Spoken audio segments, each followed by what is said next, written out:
The most striking truth about memory sequencing manipulation is that your brain doesn't store memories like a video recording. It stores them like a puzzle that is reassembled every time you remember it.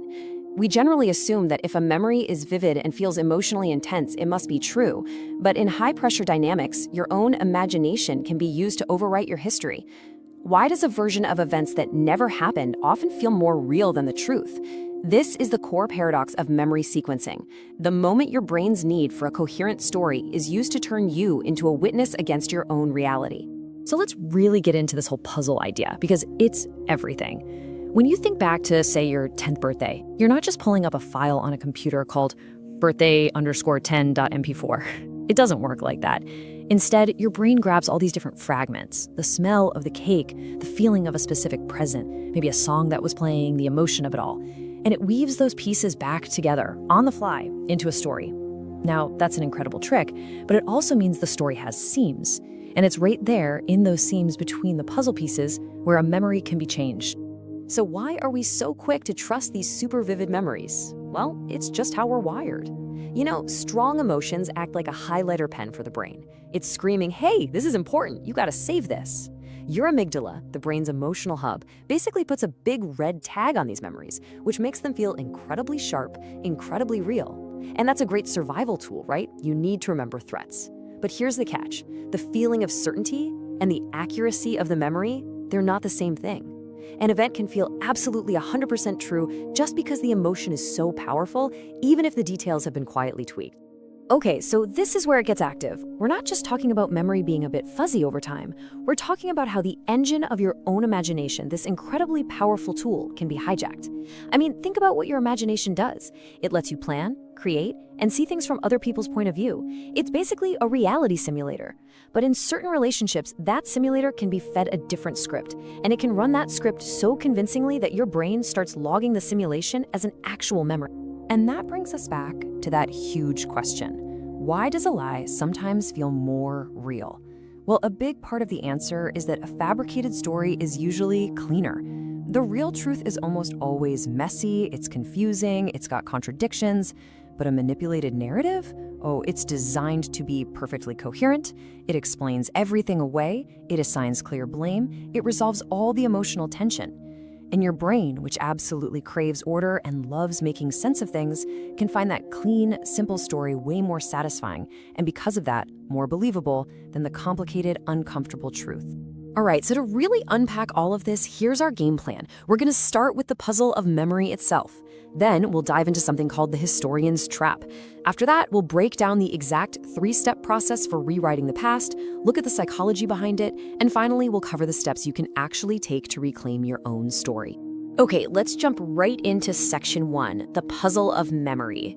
Before we can see how a story gets hijacked, we have to really accept that remembering is a creative act, not just pulling a file from a cabinet. This quote right here, it just nails it. Our memories don't live in some isolated vault in our heads. Think about it. Think about how a group of friends or a family retells an old story. Every time it gets told, the details get a little smoother, the punchlines get a little better, and eventually this one official version of what happened emerges. And who decides which details make the final cut? Usually, it's the person who tells the story with the most confidence or the most often. So remembering isn't just a solo activity, it's a team sport, it's a social negotiation, and that's exactly the environment where this kind of manipulation can start to grow. All right, let's move into section 2. This is where we see how that social negotiation can build a kind of trap, one that lets someone else become the official historian of your life. So, the scientific backbone for all of this is a phenomenon called the misinformation effect. It's been studied for decades, and it's a huge reason why eyewitness testimony can be so tricky. For example, in classic studies, they'll show someone a video of a car running a stop sign. Later, they'll ask, how fast was the car going when it blew through the yield sign? Well, guess what? Later on, a surprising number of people will swear they remember seeing a yield sign. That little bit of false information gets woven right into the original memory. They remember it as something they saw, not something they were told. Now, the historian trap is what happens when the misinformation effect is weaponized inside a relationship. It's that moment when you decide, whether you realize it or not, that someone else is the official record keeper. It often starts with innocent things like, oh, you always remember this stuff better than me, or my memory is just awful. But when you do that, you're handing over the keys to your own history. You've basically outsourced your personal archives to somebody else. And the end result of falling into that trap? It's this deeply disorienting feeling called temporal vertigo. You start to lose your grip on your own timeline. The basic logic of cause and effect gets all scrambled. You find yourself thinking, wait, did I get upset and that's what made them say that awful thing? Or did they say the awful thing and that's what made me upset? When the sequence of events gets blurry, accountability just vanishes. If you can't trust what happened first, you can't trust your understanding of anything that happened after. So what does this actually look like? I mean, how is a memory really changed? The research shows a pretty clear, systematic, three-step pattern that takes advantage of all these natural brain processes. First up is the fragment introduction. A tiny false detail gets stuck onto a real memory. Something like, you had a really angry tone, or you used that specific word. Since it's attached to something that really happened, it feels plausible. Then comes the sequence flip. This is where that temporal vertigo gets put to work. The timeline gets rearranged. Now your supposed angry tone is positioned as the thing that started the fight, not your reaction to it. But the last step is the real kicker, the visualization squeeze. You get prompted over and over to just picture it or try to see it my way. This literally uses your own brain power to build and reinforce the fake story. And this quote just perfectly captures the devastating outcome. When you are constantly pressured to visualize a version of your past that doesn't match your gut feeling, a split happens inside you. Your brain starts to log this visualized story as a fact. And now you've got these so-called facts that are telling you your own intuition was wrong. Over time, you just stop trusting it altogether. It creates this hollowing out feeling, a deep, painful disconnect from your own internal compass. And the goal of this whole cycle isn't just to change a few memories here and there. The end game is something called narrative colonization. And it's exactly what it sounds like, a complete takeover. It's when someone else's story about who you are, what you did, and why you did it becomes the main narrative playing inside your own head. It's like someone else has grabbed the pen and is writing the chapters of your life story, and you're just a character in it. Okay, so if we're going to defend against this, we have to understand the psychology driving it all. What makes a person vulnerable? What motivates the person doing it? And what's the actual biological process that makes the whole thing possible? The biological key that unlocks this whole process is called memory reconsolidation. And this is truly fascinating stuff. You know, it's kind of like opening a Word document on your computer. When you open the file, it's active and you can change it. If you type something new and hit save, the new version overwrites the old one. Well, your brain is surprisingly similar. Every single time you recall a memory, you're not just reading it. It becomes unlocked, fragile, and changeable for a brief period before it gets saved or reconsolidated again. And that is the exact moment a new detail can be slipped in. So you have this biological opportunity, and it's powered by this perfect storm of psychology. On one side, the controller's motivation is often a drive for what you might call total accountability immunity. If they can rewrite the history of what happened, if they can change the cause, then they're off the hook for their actions in the present. That's their key. And the lock? Well, that's our own brain's deep-seated need for cognitive coherence. We just hate uncertainty.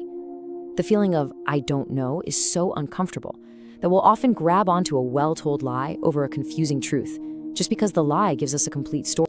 Now, and this is the most important part of this whole discussion, this is not a life sentence. Just becoming aware of the mechanism is the single biggest step you can take toward reclaiming what you could call your autobiographical sovereignty. So here are two really practical tools. First, the Anchor Audit. This is where you deliberately look at a disputed memory and check the timeline. The key is to separate genuine data from suggested details. You ask yourself, do I have a real sensory memory of this? Did I see it, hear it, or feel it? Or is this a detail someone else gave me? Like, do I actually remember my voice having that exact tone, or was I just told that's how I sounded?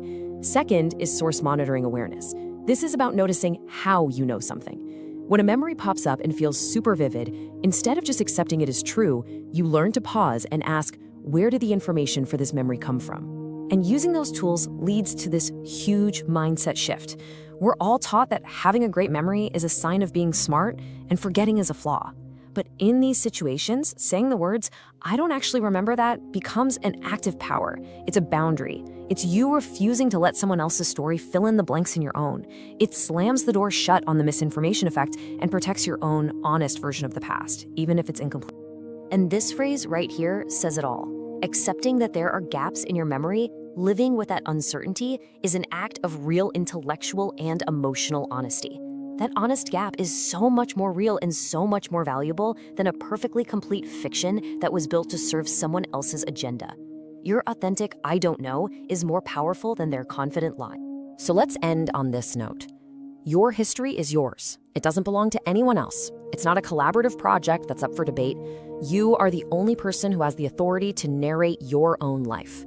And the moment you truly realize that you are under no obligation to run somebody else's script through your own imagination, that's the moment you take the pen back.